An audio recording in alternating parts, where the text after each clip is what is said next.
Nous abordons maintenant les affaires du jour avec, à titre d'affaires prioritaires, le discours d'ouverture de la Première ministre. Je cède donc la parole à Madame la Première ministre pour une allocution de 15 minutes.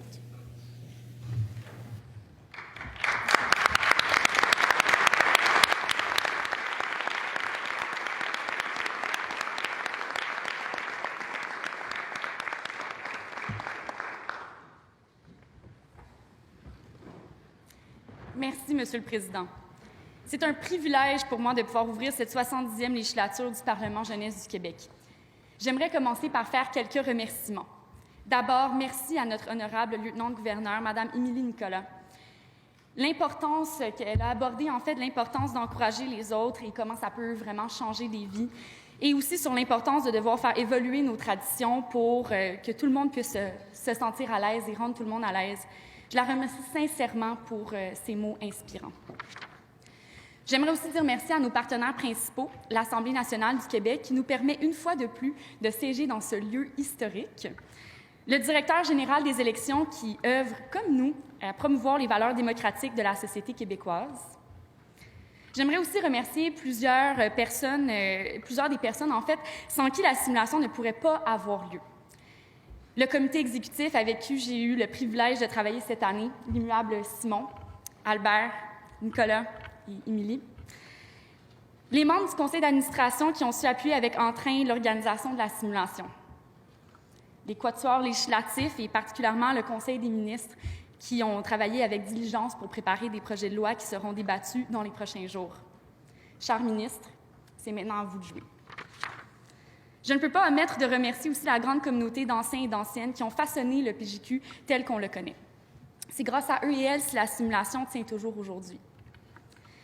Finalement, je souhaite remercier l'ensemble de la députation et de l'équipe journalistique d'avoir fait le choix d'être présent ici pendant les fêtes pour cette 70e législature du Parlement jeunesse du Québec qui s'annonce fort stimulante.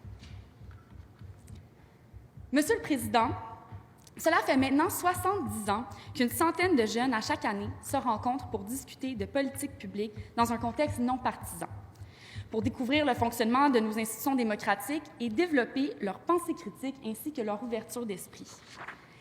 Dans leur discours d'ouverture, mes prédécesseurs ont abordé divers sujets, tels que la démocratie, la partisanerie, l'équité, le syndrome de l'imposteur, les révolutions et même l'honneur.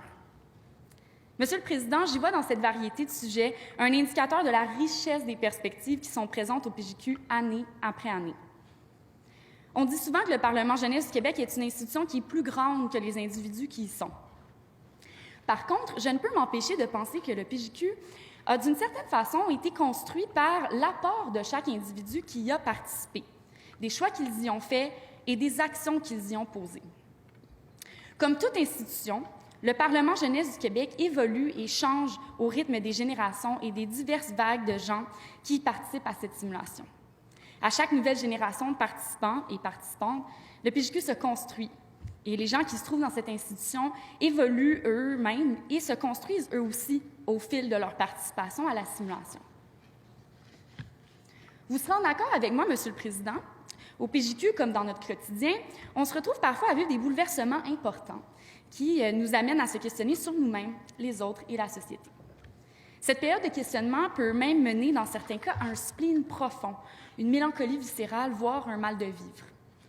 Dans de telles circonstances, plusieurs notions philosophiques peuvent guider ou façonner notre interprétation des questions existentielles qu'on se pose. Monsieur le Président, d'entrée de jeu, je vais vous avouer que je ne crois pas vraiment au destin ou à la providence. Mais je me suis surprise à plus d'une reprise cette année à penser que les astres s'étaient bien alignés pour moi dans diverses circonstances. C'est donc à ce moment-là que j'ai commencé à me questionner sur la dichotomie, en fait, qui existe entre les notions de libre arbitre et de déterminisme, et la place que cette opposition prend dans divers contextes de nos vies, du fonctionnement de la société et même au PJQ.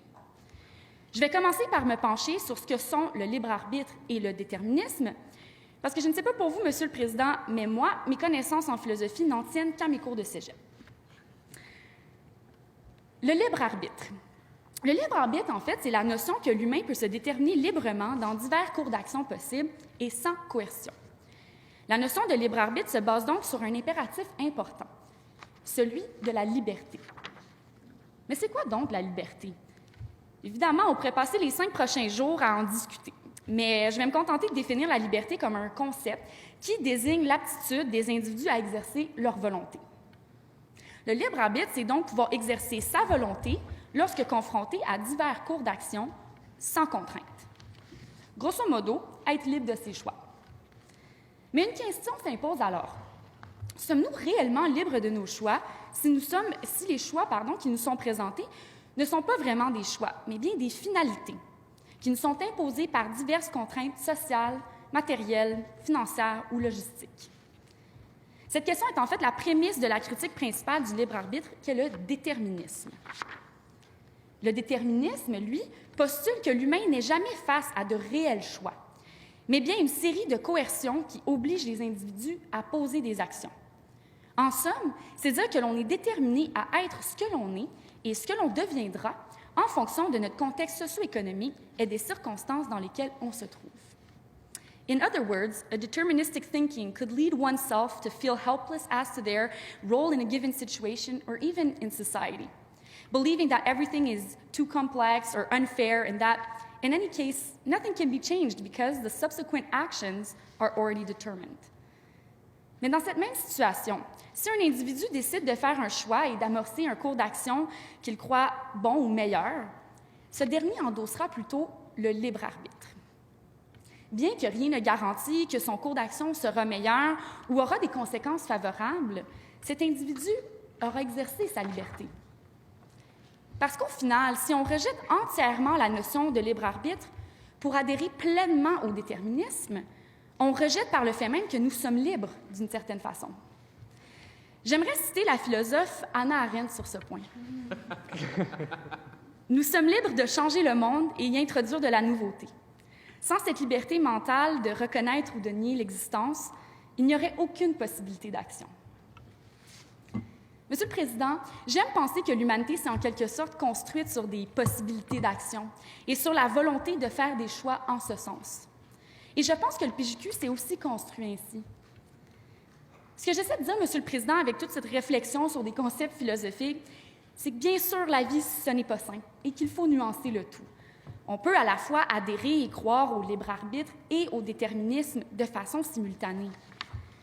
C'est vrai que dans nos parcours de vie, nous sommes confrontés à des événements et que l'on puisse se sentir que dans ces occasions, nous sommes impuissants sur leur dénouement. Mais en reliant ces événements à d'autres événements analogues, il devient possible de conclure que de telles circonstances ne sont pas un hasard. Ils sont plutôt le produit de petites et grandes décisions prises au cours de notre vie. Mais attention, Monsieur le Président, le libre arbitre ne signifie pas pouvoir poser n'importe quelle action sous le prétexte que c'est l'exercice de sa liberté. Au contraire, plusieurs philosophes sont d'avis que les choix ou les actions prises par libre arbitre doivent se faire selon un impératif moral. C'est ce qu'avançaient notamment Kant et les utilitaristes comme Mill. Les théories de ces derniers incluent la notion d'une loi morale et la prise de décision dans l'objectif du plus grand bien collectif, respectivement. On pourrait très bien faire ici un lien avec le devoir d'un parlementaire, qui est de, prendre des décisions pour le bien de ses concitoyens et de la société. Le parlementaire doit donc prendre ses décisions selon des impératifs moraux. Ce que nous ferons dans les 5 prochains jours, Monsieur le Président, c'est émuler le travail d'un parlementaire. Parce qu'en effet, le PJQ nous place réellement dans la peau et l'âme d'un parlementaire en nous forçant à prendre position sur des enjeux. En fait, j'y pense et le PJQ, c'est selon moi un des meilleurs exercices de libre arbitre qui soit. Déjà, le fait d'être présent pour siéger dans cette assemblée pendant le temps des fêtes, alors que l'ensemble de la députation aurait pu vaquer à d'autres occupations, mais a plutôt choisi de participer à cette simulation. Chaque député a eu le libre arbitre de s'asseoir dans cette assemblée. Ensuite, l'absence de partisanerie dans la tenue de nos débats retire toute coercion politique dans l'expression de chaque député sur les sujets débattus et laisse donc un libre arbitre dans la façon de s'exprimer et sur les opinions véhiculées. Le PJQ, c'est aussi un lieu d'échange et de réflexion sur des enjeux sociaux importants, où les projets de loi proposent des solutions concrètes, quoique parfois pour le moindre avant-gardistes, mais certainement dans le but de provoquer des débats sur des fondements moraux. Les points de vue, aussi variés soient-ils, convergent dans l'optique de faire avancer la réflexion individuelle et collective sur les sujets pour le temps de ces débats. Et ce, avant d'être confronté à un choix ultime, le vote. Il faut alors choisir si on est pour ou contre la réponse proposée aux enjeux. Mr. Speaker, voting at the conclusion of a debate is the embodiment in itself of what free will actually represents. That of being confronted with a choice that only we are responsible of making and of its consequences thereafter. In the context of our youth parliament, it is even a moral responsibility for each member to vote in their own consciousness. Bon, là, les déterministes dans la salle me diront qu'en fait, l'issue du vote est le produit des débats qui sont tenus en amont de ce vote. Ce à quoi je réponds, Monsieur le Président, qu'en finalité, nous sommes chacun responsables des conséquences que portera notre vote et nous avons donc la responsabilité morale d'assumer l'entièreté du choix que l'on fait lors de se prononcer et de voter. Où je veux en venir, Monsieur le Président, c'est que si on transpose cette réflexion dans la vie de tous les jours, il m'apparaît essentiel dans un contexte où l'on est confronté à un choix, qu'on agisse de façon morale et qu'on prenne responsabilité pour ces choix moraux. Parce que même si au PJQ, on simule les travaux des parlementaires, les discussions, les réflexions et les émotions qui y sont vécues, elles, sont bien réelles. Dans cette optique, les apprentissages les plus profonds que l'on fait au PJQ sont de nature émotionnelle et existentielle. Par exemple, en réalisant comment le PJQ nous permet de réellement exercer notre libre arbitre, je suis devenue persuadée qu'au quotidien, nous avions aussi, généralement, pleinement notre libre arbitre. Oui, c'est vrai que ça arrive d'être confronté à des situations qui sont hors de notre contrôle, que ce soit par les conséquences inévitables des décisions prises par autrui, les nombreuses sources d'oppression que nous pourrions vivre, ou encore par un manque de ressources. Ces situations sont difficiles et complexes parce que les choix peuvent être limités ou comporter des conséquences négatives.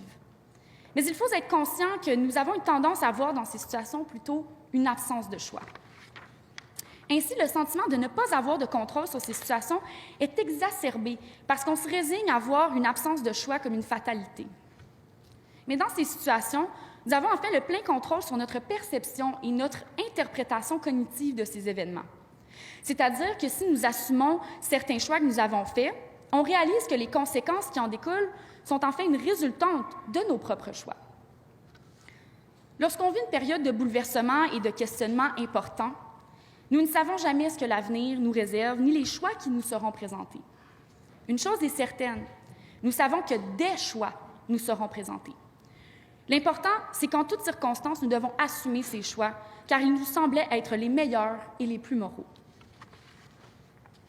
Monsieur le Président, j'invite la députation et l'équipe journalistique dans les jours qui suivent à endosser pleinement leur libre arbitre et d'assumer entièrement leurs convictions lors de leurs interventions dans cette Chambre. Mais plus encore, je leur souhaite que cette prise de conscience ait effet sur leur perception des moments imprévisibles de la vie. Sur ce, j'aimerais conclure en citant de nouveau Hannah Arendt, une philosophe qu'on ne cite jamais assez ici au PJQ. Contre l'imprévisibilité, contre la chaotique incertitude de l'avenir, le remède se trouve dans la faculté de faire et tenir des promesses. Merci, Monsieur le Président.